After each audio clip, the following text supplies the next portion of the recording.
రాములవారి పెళ్లికి మండపేట కళ్యాణ బోండాలు, పెళ్లిగాసులు, కర్పూర దండలు కానుక. గత అనేక సంవత్సరాలుగా మండపేటకు చెందిన రామిరెడ్డి మహాలక్ష్మి దంపతులు శ్రీరామనవమి కళ్యాణానికి అందంగా అద్భుతమైన కళాకృతులతో సీతారాముల పేర్లతో కొబ్బరి బొండాలపై చిత్రీకరించి తెలుగు రాష్ట్రంలో ఉన్న ప్రసిద్ధి రామక్షేత్రాలలో ఇవ్వడం ఒక సాంప్రదాయంగా చేసుకున్నారు.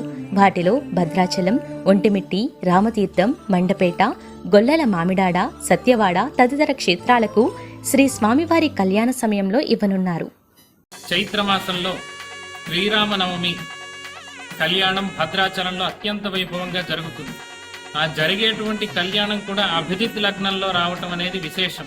దానినే గోధూళి లగ్నము అంటారు. అటువంటి సమయంలో జరిగేటువంటి కళ్యాణోత్సవంలో పాల్గొన్నటువంటి భక్తులందరికీ కూడా సకల ఐశ్వర్యాలు, వివాహాది శుభకార్యాలు, అన్ని శుభములు కూడా చక్కగా భక్తులందరికీ కూడా చేకూరుతాయి అనేటువంటిది శాస్త్రవాక్యం. కావున భక్తులందరూ కూడా భద్రాద్రిలో వెలిసినటువంటి శ్రీ రామచంద్రుడి యొక్క కళ్యాణోత్సవంలో పాల్గొని భగవంతుడి యొక్క అనుగ్రహాన్ని పొందవలసిందిగా కోరుతూ ఉన్నాం. జై శ్రీరామ్.